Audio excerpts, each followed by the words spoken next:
Bienvenidos a Cruce de Palabras por Telesur. Soy Luis Hernández Navarro y hoy nos acompaña en el estudio un viejo amigo, dirigente estudiantil universitario clave en la década de los 80s, hoy un muy relevante investigador universitario, el doctor Imanol Ordorica. Y vamos a hablar con él sobre un gran gigante de la intelectualidad latinoamericana, Adolfo Gili. Imanol, muchas gracias por estar con nosotros. No, gracias a ti, Luis, me da mucho gusto estar aquí contigo. Imanol, tú fuiste especialmente cercano a Adolfo Gili en los últimos años de su vida, y las últimas 3 décadas estamos hablando por lo menos. Sí. ¿Cómo le contarías a nuestros amigos y amigas en América Latina quién fue Adolfo Gili? Difícil resumirlo porque es una trayectoria de una enorme riqueza, ¿no? Yo diría que un pensador y un actor de la izquierda latinoamericana. Él no le gustaba que dijeran que era un intelectual, ¿no?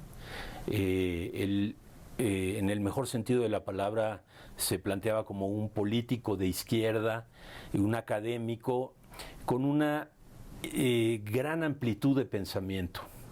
Tenía una formación muy sólida, un conjunto de herramientas y una orientación marxista para mirar el mundo y analizar la realidad, pero eso que en tantos casos se convertía en una especie de camisa de fuerza, para Adolfo era solo como una base desde la cual incorporaba una gran sensibilidad política, una amplitud cultural, una capacidad de enriquecer su pensamiento con un montón de vertientes. Entonces, así como esa combinación de gran solidez y capacidad de analizar las cosas y de verlo en una gran amplitud, ¿no? Cuando uno ve su biografía, diera la impresión de que la primera mitad de ese tramo es muy similar a la que vivieron los revolucionarios profesionales bolcheviques, sí. Siendo él trotskista. Sí. ¿Estarías de acuerdo con esta clasificación, ¿no? Sí. Estuvo en la revolución boliviana, en la guatemalteca, en una gran cantidad, trató a la guerrilla colombiana, tuvo muchísimas relaciones a lo largo de su vida como revolucionario, más que como académico, o como tú dices, no le gustaba ser intelectual, era un revolucionario profesional. Así es, yo creo que sí, en el mejor sentido de esa caracterización. Él estaba articulado por 2 referentes. Uno era en el ámbito intelectual la revista Marcha, para la que escribía. Hay unas piezas notables de Adolfo Gili de la época de la crisis de los misiles en Cuba, por ejemplo, y el conjunto de intelectuales que se juntaba alrededor de Marcha era como uno de sus espacios de acción, de reflexión, de intercambio, y el otro era la Cuarta Internacional de Michel Pablo, que era la parte más organizativa, digamos, sin querer decir que no hubiera un debate muy intenso dentro de esa Cuarta Internacional tan polémica y tan fraccionada, porque había muchos puntos de vista diversos, ¿no? Entonces, Adolfo vive una vida durante mucho tiempo parecida, yendo de un país a otro, instalándose en un lugar, pero era a la vez un exilado que se hacía parte de todos los lugares a los que llegaba, ¿no? Entonces es en parte boliviano y en parte cubano y en parte guatemalteco y en parte francés, y cuando uno ve la historia de Trotsky mismo o de Lenin, puedes notar eso, ¿no? Se ubicaban, se instalaban y desde ahí construían un proyecto para la revolución, ¿no? Un marxista revolucionario que comprende muy bien a los movimientos nacionalistas revolucionarios. Sí, porque creo que este fue un rasgo fundamental de Adolfo Gili. Su análisis político era siempre abajo. ¿Qué hacen los movimientos de masas revolucionarios? ¿Cómo se comportan? ¿Qué son los resortes que mueven a esas masas? ¿Cuáles son sus referentes culturales? Esto le daba una enorme coherencia en su actuación política, porque siempre estaba del lado correcto, no en las definiciones partidarias o de los grupos de dirección de cualquiera de las organizaciones a las que pertenecía, sino en términos de lo que había abajo, las tendencias de la movilización social en el sentido más amplio, ¿no?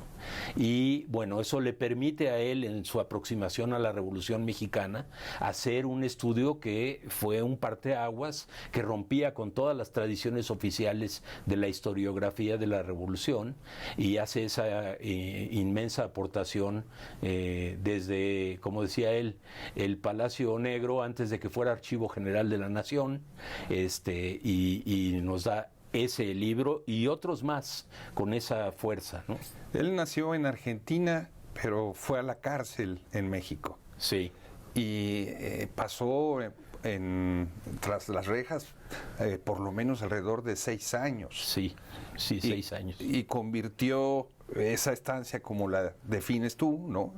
La prisión de Lecumberri, donde iban los presos políticos, pues en un centro de investigación, ¿no? Sí, él era muy cuidadoso y creo que eso también compartía con los viejos revolucionarios, en donde había etapas o experiencias de su vida sobre las que no le gustaba hacer grandes narrativas y descripciones muy detalladas, ¿no?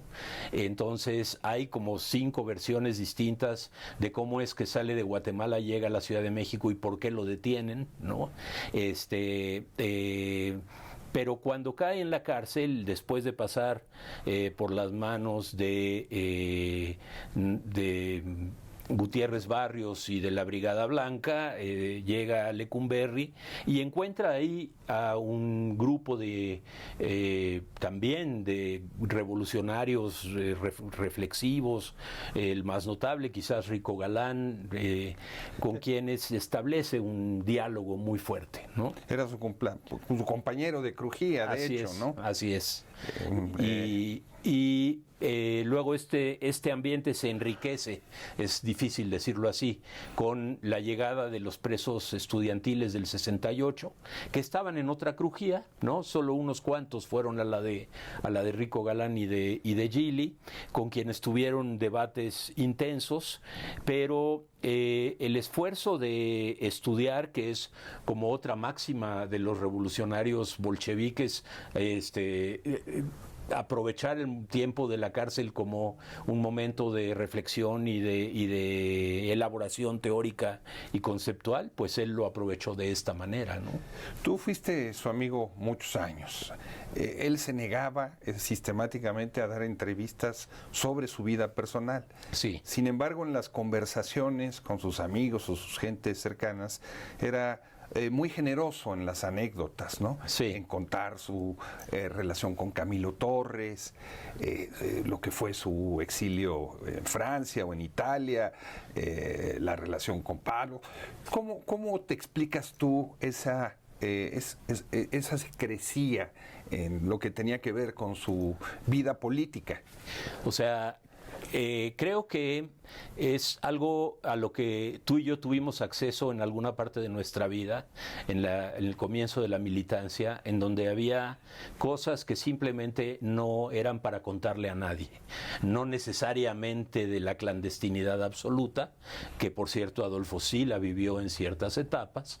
Entonces esa era una parte reservada, y la otra parte que me da la impresión que era reservada era cuando tenía que ver con alguien más y él sentía creía que a lo mejor narrar alguna anécdota era hacer una indiscreción sobre algo que involucraba a otra persona, ¿no?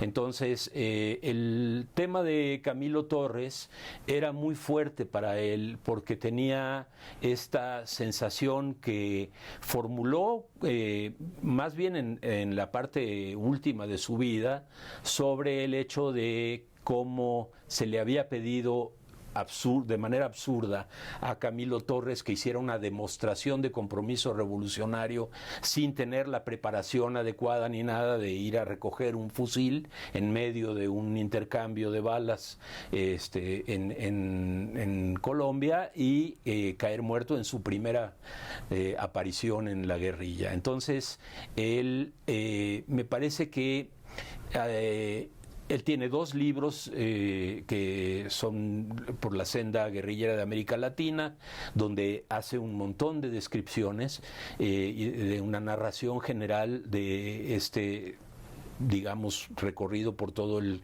continente, pero tenía siempre la necesidad de un ajuste de cuentas cuidadoso con su propia experiencia armada, nunca contundente, nunca rasgándose las vestiduras, como hemos visto en otras personas que estuvieron involucradas, ¿no? Pero sí en términos de sacar lo más positivo de la experiencia y de poderla volcar a otros terrenos, ¿no? Muy curioso cuando hablaba de su estancia en Lecumberri, cómo lo hacía con un desparpajo y con sentido del humor, sí, recordando anécdotas. Sí.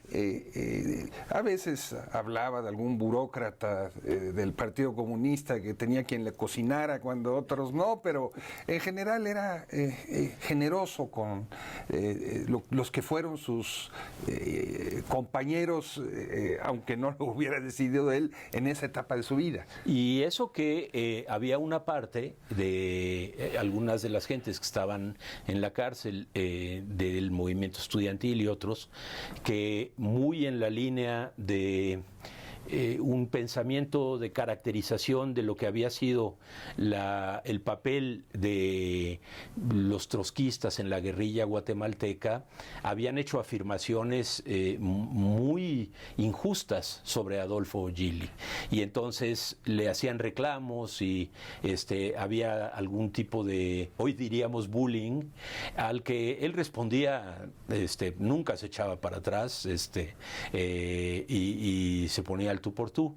Yo, una vez que narraba él un poco de esta experiencia, me puse a buscar una defensa que hizo sobre este tema de Adolfo Gili Carlos Quijano en la portada de la revista Marcha, y es muy bonito porque esa generación de Benedetti, Galeano, Quijano, toda una serie de personajes de la historia de América Latina ponen la mano al fuego por Adolfo, ¿no? Como un compañero totalmente comprometido, y él construía ese tipo de relaciones, ¿no? ¿Te parece, Imanol, si vamos a una pequeña pausa? Claro que sí. Amigos, amigas, no se vayan, volvemos en muy breves instantes.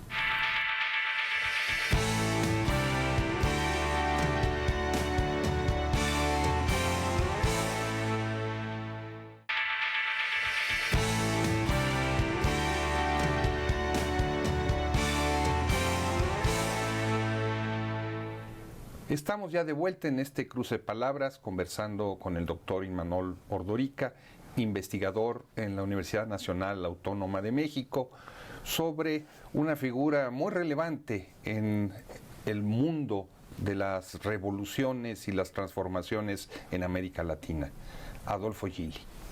Hemos hablado, Imanol, hasta ahora de ese Adolfo Gili revolucionario profesional, o le podemos llamar como gustes, pero fue también un gran académico. Sí. ¿Cómo es que se volvió académico? Pues teniendo que viajar a Francia, a Italia, estuvo también en Holanda. Para eso hace falta tiempo, hace falta disciplina. Pero él tenía una disciplina muy fuerte de escribir, ¿no? Era un periodista revolucionario, era una persona que iba tomando notas de todo. En su último libro, Estrella y Espiral, seguro me equivoco del título, pero tiene una parte donde pone textual un sueño que había tenido cuando muere Frederick Katz. Y es que hasta en la noche, cuando tenía un sueño así y se despertaba, tenía su libreta de notas al lado y escribía lo que veía. Me tocó compartir un poco esa experiencia en la campaña presidencial con Cuauhtémoc Cárdenas en el 1988 o en la del 2000 mucho más intensa, porque viajábamos juntos, compartíamos a veces habitación. Adolfo iba tomando nota de todo, nota de color, notas de análisis, entonces esa disciplina de escribir que se vuelve de investigación profunda en Lecumberri con la Revolución Interrumpida, arma una plataforma desde la cual regresar a México como un historiador referencial, ¿no? Entonces, inmediatamente se incorpora a la Academia Mexicana, primero con una plaza muy bajita de técnico académico en la Facultad de Economía. Vino a un coloquio que se organizó, del cual salió un libro en el que participa Enrique Semo, Aguilar Camín, 7 interpretaciones de la Revolución Mexicana, ¿no? En donde él fue pues un pivote de la organización de ese evento. Yo creo que ahí estaba ya ubicado, no solo como un referente político, sino como un referente académico entre historiadores profesionales que se movían en los ámbitos del Colegio de México, de la Universidad Nacional, y sus relaciones con revistas del extranjero, el New Left Review, el Monthly Review, para quienes escribía análisis de distintos tipos, lo iban convirtiendo cada vez más en un historiador que hacía análisis. Y en ese sentido también remite un poco a la historia que tú planteaste al principio, de los revolucionarios que podían escribir libros de análisis al mismo tiempo que estaban en la intensa militancia, ¿no? Un hombre extraordinariamente culto. Sí. Le fascinaba André Breton y los surrealistas, la poesía francesa, la conocía muy bien, por supuesto, la literatura latinoamericana. ¿Cómo pues hacía tiempo para manejar el arsenal teórico marxista, no solo el clásico, sino del pensamiento crítico, la escuela de Frankfurt, etcétera, etcétera, con todo ese conocimiento cultural en el sentido amplio de la palabra? O sea, yo creo que él combinaba etapas, ¿no? Etapas un poco menos intensas de la práctica política, como fue en un caso muy importante la cárcel, pero también etapas de menos actividad en Europa o lo que fuera, en donde me parece que, y estoy especulando, que tuvo una orientación, una vocación muy fuerte por la aproximación y la recreación de la poesía y de estas perspectivas que le ampliaban todo el tiempo el análisis, ¿no? A mí me sorprendió mucho una vez encontrar un artículo de él en la revista de la universidad, que era un artículo sobre el surrealismo, sobre Breton, sobre paz, que para parte de nuestra izquierda era como un energúmeno al que no habíamos leído y al que de todas maneras ya teníamos perfectamente catalogado. Pero, ¿no?, que él siempre respetó y consideró su interlocutor. De hecho, Paz defiende su liberación y hace una extraordinaria semblanza de su obra, La Revolución Interrumpida. Así es. Es a través de la Revolución Interrumpida que se establece el contacto. Adolfo tenía una actitud de que él no tenía una predisposición inicial para que alguien le pareciera descalificable de entrada, ¿no? Entonces, a él le gustaba la poesía de Paz, ¿no? Si te acuerdas, cuando Paz organizó aquel coloquio sobre la democracia que se hizo en Televisa y todo, claro, las únicas dos dos personas de izquierda que invitó fueron Sánchez Vázquez y Adolfo Gili, ¿no? Y fue muy polémica y eso al final no les dio mucho tiempo, fue medio marginal, pero mostraba que había una capacidad de interlocución, ¿no? En 1988 hubieron elecciones en México, hubo una ruptura del partido de Estado, del PRI, surge la candidatura de Cuauhtémoc Cárdenas. Tú fuiste una figura muy relevante en construir un puente de la izquierda socialista con Cuauhtémoc Cárdenas, al igual que Adolfo. Y luego de que hay un fraude, hay toda una gira por el país en la que Adolfo participa y escucha lo que los campesinos, los obreros le dicen a Cuauhtémoc. Con eso escribe un libro precioso, ¿no? Las cartas. Sí. ¿De dónde le venía esa capacidad de Yo creo que venía del análisis de la Revolución Mexicana, en donde él venía construyendo esa idea de que el cardenismo en México había sido como le puso a un libro después, la utopía mexicana, ¿no? Era la forma en la que las masas habían orientado la construcción de un proyecto de un México social. No le llamaba socialista, pero lo más aproximado al socialismo que se había dado en el país. Entonces tenía las antenas perfectamente listas, uno para identificar el momento político.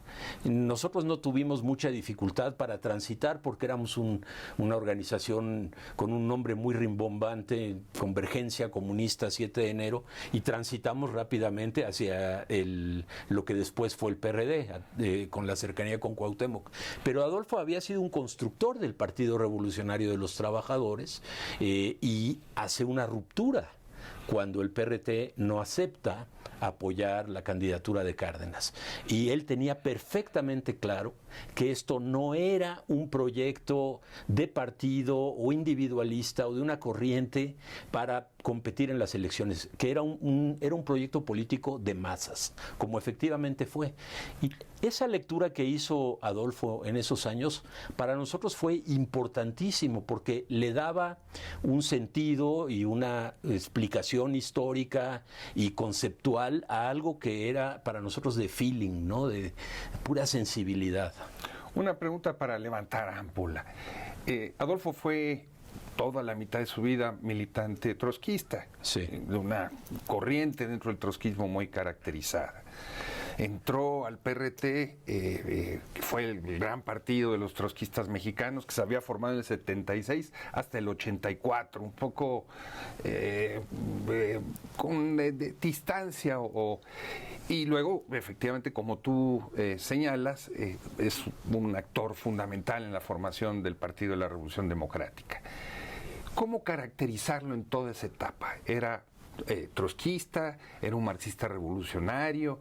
¿Cómo, si hubiera que ponerle una etiqueta, siempre es injusto poner etiquetas, ¿tú qué etiqueta le pondrías? O sea, yo creo que la noción de la revolución permanente estaba presente en él todo el tiempo. Entonces era un marxista revolucionario de orientación trotskista, ¿no? Con una caracterización muy fuerte de la revolución rusa y el devenir del estalinismo y todo eso, que para él era muy importante y que la puso en un libro que se llama El siglo del relámpago, que es maravilloso, ¿no? Y sin embargo, él, es el momento cuando yo lo conozco, en 1986, era del PRT y siempre sentía que esto era como una camisa de fuerza, de la cual él se liberaba todo el tiempo, ¿no? Entonces sus compañeros en el PRT muchas veces mencionaban, no, es que Adolfo es especial, él se mueve solo, y mi impresión después de convivir con él durante muchos años es que cualquier limitación que el partido pudiera poner a la construcción intelectual, política del proyecto era muy fuerte y él estaba completamente dispuesto a romperla. Pero al mismo tiempo tenía la necesidad de un revolucionario profesional de tener una organización política sólida a través de la cual actuar, ¿no? A mitad de la década de los 80 del siglo pasado hay un gran movimiento estudiantil universitario del que tú eres uno de los dirigentes en contra de la privatización de la universidad, del pago de cuotas de los estudiantes. Adolfo se pone del lado de ustedes. Inmediatamente, ¿no? Ahí es donde yo lo conocí, me lo presentó Antonio Santos, que también era del PRT, y Adolfo entendía perfectamente el sentido del movimiento, tanto en sus demandas más inmediatas de evitar el que los cobros de la educación superior, como en el simbolismo y trascendencia que tenía el movimiento estudiantil. Y él, con todo su prestigio, se puso del lado del movimiento y contribuyó incluso en momentos físicamente complicados. Un día fuimos a la Facultad de Derecho porque habían hecho un fraude en las elecciones de representantes estudiantiles, cosa que ocurría con frecuencia en esa facultad, y esto terminó en una batalla campal a golpes, y Adolfo se batió literalmente con nosotros ahí, ¿no? Entonces, y se reía después, a mi edad, en ese momento creo que tendría 60 años o apenas cerca de los 60, ¿qué hago yo con ustedes peleándome en el campus universitario, ¿no? Entonces, él abrevaba de sus estudiantes, realmente sus ayudantes, sus estudiantes de doctorado, de licenciatura, le transmitían una enorme energía, y él tenía esa cercanía con el estudiantado que era muy poderosa, ¿no? En el 2014, en septiembre, viene la desaparición de los 43 muchachos normalistas rurales de Ayotzinapa. Sí. Ustedes dos escribieron inmediatamente un artículo que se llamaba Crimen de Estado, donde no dudaron en calificar eso que algunos querían presentar como un hecho de la delincuencia organizada, como un crimen de Estado. ¿Cómo fue eso, Emanuel? Habíamos ido a la marcha del 2 de octubre, unos cuantos días después de la desaparición, y acababa de morir Raúl Álvarez Garín, la marcha estaba muy orientada a eso y había poca presencia del tema Ayotzinapa, ¿no? Estuvimos en el templete de la marcha, invitaron a Adolfo a subir, subimos los dos, y insistíamos en que se mencionara el tema de Ayotzinapa, y era tratado de manera un poco lateral. Entonces, esa misma noche nos reunimos, tenemos que escribir que aparte de la desaparición misma de los 43 compañeros, esto tiene una profundidad brutal, ¿no? Es una agresión en donde está comprometido todo el aparato represivo del Estado, desde la Federación hasta el nivel municipal, y nos sentamos a escribirlo. Nos salía bastante natural, ¿no? Y luego siempre, primero discutimos, reflexionamos, analizamos mucho escritos, por ejemplo, de Sergio García Ramírez sobre lo que es un crimen de Estado en términos jurídicos. Él siempre exigía una enorme seriedad en hacer un manejo como ese. Y luego una atención al detalle que al pobre compañero José Chosaldúa le llamamos varias veces durante la noche para cambiar alguna línea, una palabra, para que quedara exactamente como quería él. En un minuto, ya se nos acabó el tiempo, si tú tuvieras que recomendar a los jóvenes de hoy un libro de Adolfo Gili, ¿cuál recomendarías que leyeran? Cada quien morirá por su lado, que es una narrativa histórica de la decena trágica en México, y en donde él condensa la admiración por Felipe Ángeles, el estado de la relación de fuerzas en el comienzo de la Revolución Mexicana. Está escrito con una fluidez, es muy bonito para leer, y es muy fácil y muy cercano. Imanol, muchas gracias por compartir con nosotros tus reflexiones, tus recuerdos por alguien que fue tan entrañable para ti y tan importante para la izquierda mexicana. Muchas gracias, Luis, por la oportunidad, y un gusto estar contigo.